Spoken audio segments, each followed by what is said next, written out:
Hello there, welcome to the Trading Bell. My name is Malika Kazia. I'm glad you could make some time for us. Today, as you can see, I'm actually at the headquarters of HF Group and I'm going to be talking to Group CEO Robert Kibaara. Now, when we talk about HF Group that has been in existence since 1965, we think of them as providing property and financial solutions with interests ranging from commercial banking to real estate to insurance and more. So we want to get into this conversation with Mr. Kibaara on commercial banking, affordable housing, real estate, and of course, where is HF Group going? So let's get right into it. But before that, you want to find out more about him. So take a look at his profile as I go inside. Robert Kibaara is a renowned banker with over 25 years experience and an excellent record of accomplishment in successfully driving change, revenue mobilization, and delivering outstanding business results. He has previously held several leadership positions, including Retail Director at NIC Bank, Executive Director for Retail and Business Banking at National Bank of Kenya, General Manager for Integrated Distribution for Southern Africa and General Manager for Personal Banking and New Business at Standard Chartered Bank, among other executive positions at Barclays Bank of Kenya. Robert also serves as a director of the Kenya Mortgage Refinance Company. He holds a bachelor's degree in banking and finance from the University of Sunderland in the UK and a postgraduate diploma from the Chartered Institute of Marketing, CIM, UK. All right, thank you so much for joining me today. Thank you for having me. Okay, so when we talk about the HF Group, and of course you've been at the helm for over a year now, roughly, right? We've seen that the losses have decreased over the past years. We've seen 2018 Q3, that loss of 322 million pre-tax. If we compare it to Q3 2019 at 81 million, we have seen that there's consistent improvement in the numbers. What has been the strategy so far? What are you expecting in this year, in terms of continuing this momentum and your strategy really to keep pushing that further? Okay. First of all, thank you very much for having me. And the best way to look at that is to look at where are we coming from as an organization. In 2018, we had a difficult year. We had losses over 600 million. Then 2019, we came up with a strategy to turn around the organization. And you're right, I've been here for about a year now. So what we've done over the last year, first of all, is that we got into this massive collections effort to just make sure that we actually cure the non-performing loan book that we had. And 2019 we actually collected 3 billion shillings from that entire loan book. Obviously that helped a lot to just get cash to the bank and to be able to do other things such as lending and such.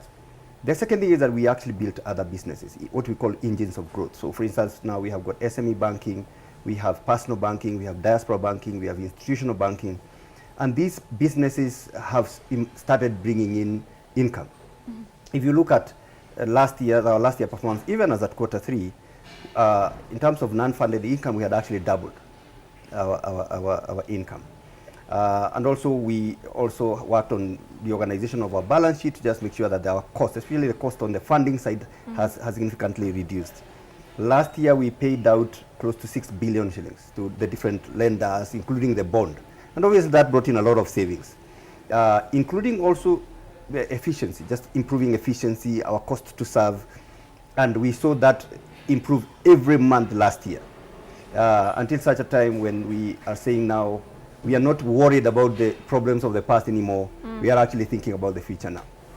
So it's clearly been a very strong, bounce back with under your leadership. If we look at one of the recent developments as of Jan, we saw that the Housing Finance Development and Investment Limited section was pretty much set to be dissolved. You said that you'll finish the current project and then not take on further, right? So what really was the biggest factor influencing that particular decision? Okay, efficiency. Efficiency is the word. If you look at what we are doing on the HFDI side, just to give a bit of background, HFC and HFDI are two subsidiaries of the same organization, HF Group. but you find that HFC built houses, unsold houses, and also does mortgages. HFDI builds houses and sells houses. And if you look at that, you get a sense that there is actually quite a bit of duplication. So you've got these subsidiaries doing a lot of the same. So what we have done is actually then to move assets, certain assets and liabilities of HFDI to HFC, and on that basis also we have moved the operations, the business operations of HFDI to HFC. HFDI will not die, it will actually continue to be there, but the day-to-day operations of it move or have been merged to HFC. That means several things. We've had a lot of capital sitting on HFDI that is primarily idle, that is actually idle. So what we are doing is then we are going to, that capital you can use it a lot on the HFC side, which is the bank side. And then we create now one uniform unit that actually does what both are doing. But we've also said that we are not going to start to do construction projects ourselves as an organization.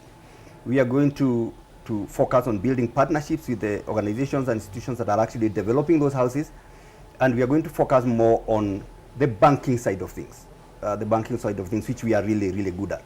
So that's essentially the change that means. So efficiency, capital optimization, and also just making sure that we do what we are really best equipped to do.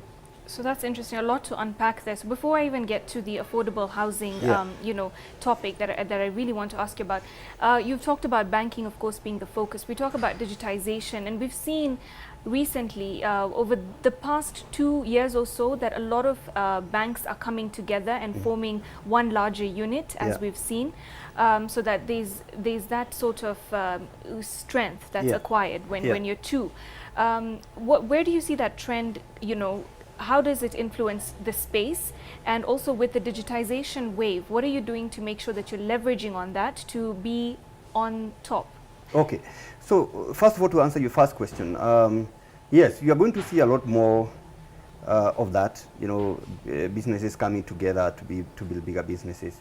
We don't have immediate plans to do that ourselves. We believe that there is a lot of work we need to do to get ourselves better. We have got a lot of room to be much more efficient and consolidate our businesses so that, first of all, internally we are actually fit for growth. That's the first thing. But turning now to the digital conversation, that will continue to power growth both in the industry and also within HF. If you look at the approach we have taken, we are calling it digital first. Digital first means that all the solutions that we are building are actually, we build the digital version of it first, and then the analog version, if we have to. Okay. And that's how come we have come with solutions such as WhatsApp banking. We've got Whiz, which is award-winning. We've got now online banking. We are very active on bots in terms of communications to customers, and even on social media. That will continue to grow. How we see it from where we sit is that there's got about three angles. The first angle is the angle of service. How do you make sure that customers can be able to access products faster, more efficiently? They can be able to self-help themselves. That whole access. And so we are creating opportunities for customers to access the bank wherever they are. And we believe we are leading that space. The second thing that we are doing is to make sure that, for instance, you are able to then not only just provide that service or that service, but also the user experience. That the customer can actually, with the ease of doing business, that you can actually do that in two clicks, and you're able to access your service. For instance, today, you can be able to send an RTGS from here to to another bank in like three clicks, and that's done. You can be able to access services. For instance, you can be able to do what else? On the WhatsApp banking, then just as you are chatting, you don't have to leave WhatsApp banking. You can actually be able to access it. That user experience is very, very important to us. The final one is communication. That customers can be able to contact us anywhere easily, whether you're on Instagram or WhatsApp or Facebook, any of the channels on social media channels, you can actually be able to access us. And we have online real-time conversations with customers. That will continue to get better and better. the one thing that we've done very, very well that has improved things here, at HF is we have digitized a lot of the processes we have. HF has got about 54 processes, 54 journeys. Order a checkbook, order a standing order, a card. We have got about 54 of those, and we have digitized the half. And this year we expect to digitize the other half, such that wherever you are, you can access the bank fully as if you are inside a branch. That's very impressive, actually, looking at the range of things, right?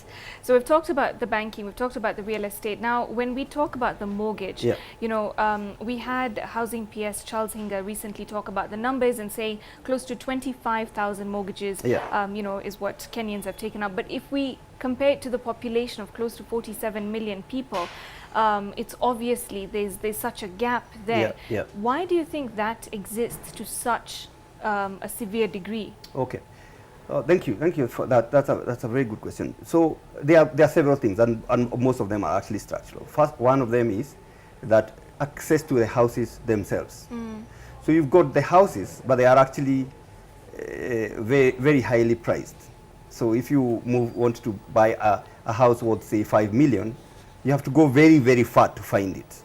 And so the cost of the house itself is a deterrent, not just because of the price, but also the location. If you're going to spend 3 hours in the morning getting to work, then you can as well just rent a house nearby. Yes. That's number one. The second thing is also the cost. The cost in terms of the interest rates. Interest rates have been primarily high for a mortgage, and also we've not had long-term funding, meaning that you can actually have rates fluctuating over the life of a mortgage. So if you take a 15-year mortgage, then that actually fluctuates. That obviously has discouraged many people from taking the mortgages, and also the processes. Both in terms of the cost, the closing cost, and just how painful it is to actually get a house. So the government has actually made some progress in actually solving that. For instance, Kenya Mortgage Finance Company is going to significantly reduce that, and it's actually moving on well. In a short while, we should see that moving. That will lower the cost, and also will provide long-term funding that is actually on a fixed rate, which is very, very helpful. The second thing is that there is a lot of projects now coming up in the affordable space. There is the government ones, such as Park Road, but there is a lot of, I know about probably 10,000 houses that are coming up now in the affordable space, in projects that HF is actually collaborating with the partners. So you'll actually see the unit costs actually come down. And then institutions like ourselves are every day working on the efficiency to reduce the pain of owning a house, so that we have created now what we are calling a one-stop shop. When you come into HF, you can access the lawyers, the valuers, everyone you need to actually be able to get your house, so that process becomes easy, fast, and painless. That's really what we are doing.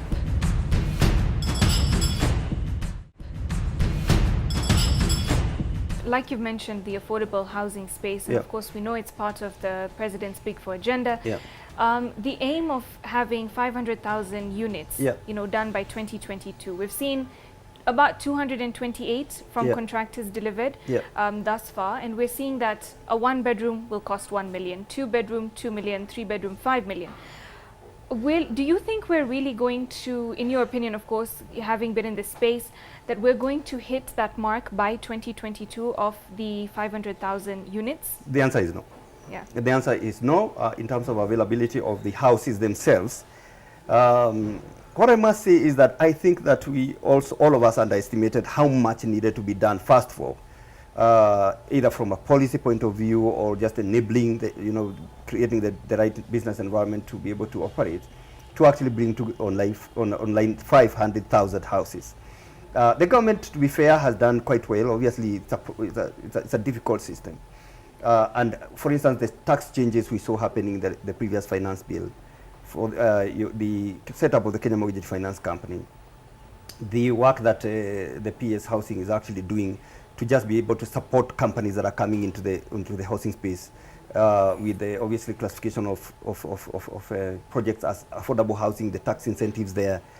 Eventually, you'll see actually that picking off, but the amount of background work that needed to be done before was huge, and it's still not yet done. So we are still in very early stages, but I actually expect that in the next 3-4 years, you'll begin to see now us getting into the 200,000, then 300,000, then over time we can actually be able to get there. Okay, so considering that the current housing deficit is close to 2 million, increasing by 200,000 yearly, you know, we have to be proactive. So perhaps this foundation is, you know, supposed, is important.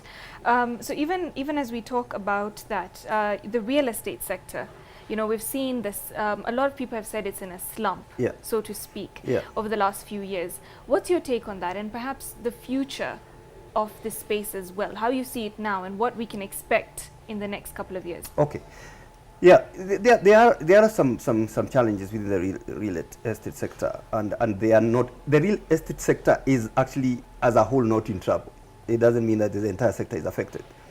If you look at, for instance, the affordable homes, the affordable family home ownership, there is a huge demand in that space. We see that every day. Like, for instance, HF has had projects that are within the affordable space, home ownership, and we have seen actually there is more demand that we can actually supply.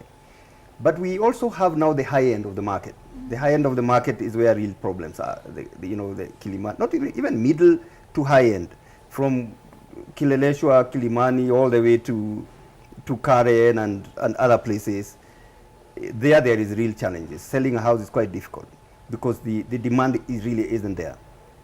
But when you come also to project finance, also some challenges there, you know, in terms of financing projects. So what we are doing at HF is that we have actually then two things. We have adjusted our focus. We are focusing now on enabling families to own homes, but in the affordable space, because there is an opportunity there for sure, and we are not doing a lot in the high end and the end. The thing I am happy about is that even previously the projects we had, the reason why we've been able to recover pretty quickly is because the projects we had were not high end. They were in places like Komarok, in Kamiti, in Dagureti. You know, they were not expensive projects. So we have actually still been able to sell, you know, over time. But you're right, there are challenges, but in specific pockets of the real estate sector. So we can't we can't exactly, you know, take one brush and paint the say whole everything. Thing. If we talk about certain sectors, then would you say there's a glut in specific areas whereby then there's oversupply and now they're sitting empty because people cannot afford it at this particular time? Yes, there is a glut in some particular sub-segment of the sector, and there is also undersupply in certain segments, you know, of the sector. And then also those policy interventions by the government are also very, very helpful, because also what causes that is also that the reality also building a 5 million house anywhere near the city is difficult, you know, is difficult. So people have to go really, really far. So there is a lot of structural challenges that we need to solve before we can actually be able to solve this problem. Okay, and away from that, if we talk about land ownership, yeah. How do you see the current trend? Because we've seen in the past people being very apprehensive when it comes to land ownership simply because of the legitimacy of documents, and you know, a lot of people have been burned, so to speak, with these kinds of people who are operating as if they're legitimate, but obviously they're not, in the papers and whatnot. Do you think we've come, you know, a certain way to ensuring that people who want to own land and then build a house and things like that have some sort of security from the kind of con men or women there might be out there? Yeah. Okay. First of all, you know, that plot boom, you know, is not there anymore. Where you had all these 50 by 100s being sold by everyone everywhere. Yeah. And so there's, you know, the people who are still buying land are much more, you'd say, careful, and also people also have learned lessons. You know, a lot of people have lost money in this area. But what I always encourage people to do is deal with credible people. It can actually be probably sometimes expensive. If you buy a property with HF, whether a house or a plot or whatever it is, you are unlikely to lose your money. We've not had a single project demolished, you know, from the time we started building. And currently last year we had 62 projects, not even one was demolished, you know. So there is, or had any issues. So it's good to deal with a credible organization. Otherwise, it's very hard. Even people who advertise in newspapers can be crooks, you know. It's very hard to tell who is honest and who is not. All right, so if we talk about your strategy, you know, tell me a little bit more on the strategy that will power HF Group's growth over the next few years. Okay. Over the next few years, HF is going to evolve into a full-service bank. We are going to still be a leader in mortgage, but we will move a little bit off the traditional mortgage to financing of family homes in the affordable space. We will also continue to grow our engines of growth, what we're calling engines of growth within the SME space, within the personal banking space, and certain subsegments such as diaspora. In essence, we want to be a very niche bank where we pick, say, for instance, the SME sector, and then we are focusing on just specific sectors in that space. All that we will operate within what we are calling digital first, which is basically to build digital solutions within our chosen segments so that we can make it easier for customers to be able to do business with us. But essentially, besides mortgages, we will continue to build our full service bank proposition. All right. Yeah. So even as we wrap up, of course, we do know that HF successfully redeemed the 3 billion shilling bond in October 2019. So just your final word for investors out there, shareholders, and what you can say to them to expect from HF Group. Okay. First of all, we were very, very happy to have redeemed the bond. We took that money about 7 years ago, and it really, really supported the bank to grow because, you know, let's not forget that it's just 2018 that we had difficulty in the real estate sector. Part of 2018 and 2019. Otherwise, the sector was booming. And over those 5 or towards 6 years, actually HF did benefit significantly from the money that this bond. But enter the rate cap and of course the challenges within the real estate sector, that money now then became expensive for us because we were paying at 13%. Remember, we had taken it before rate cap. Before, yes. And so we were very, very eager to pay, you know, when it came to pay, and we are happy we were able to pay. And the investors actually did benefit significantly from that, from the returns that we are offering then. I think that the corporate bond market is still going to face some challenges because unfortunately there are a few companies that have not paid up, which gives it that market a bad name. But I say from a HF point of view, investors wanting to invest in HF in whatever way, we see a bright future. We have I believe actually we are out of the woods. We have a clear vision on where we are going as an organization. We see huge opportunities in the spaces we are playing, and we can say that, you know, investing in HF is still a very good decision. All right. Well, thank you so much for joining us, and of course Thank all you. your insights as well. Thank you. Thank you so much. All right. Thank you. Thank you so much.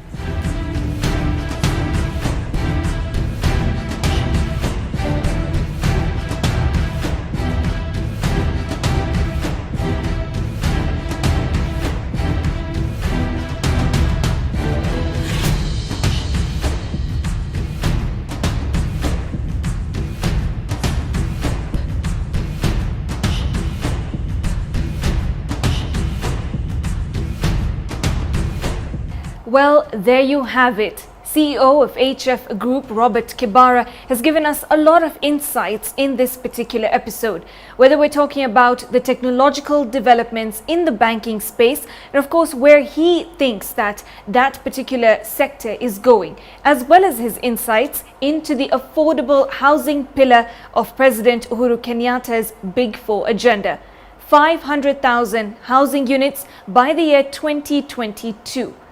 Mr. Kibaara does not think we're exactly going to make that mark, but the foundation that is being set and will be set up until that point will catapult it further in the years to come. And of course, the housing deficit that we have seen in Kenya standing at 2 million is something that is focused on a lot, not just by the government, but the private sector as well, in tandem. But aside from that, he also gave us a lot of insights into what we can expect from HF Group in the future. All this and so many more conversations, as always, happen right here on the Trading Bell. Thank you for joining me. You can keep up with us. These are the social media handles that are appearing on your screen. And as always, next time around, we'll have more insights, another guest, great information for you. So make sure you stay with us. My name is Malika Kazia. As always, thank you for watching and keep it KTN News.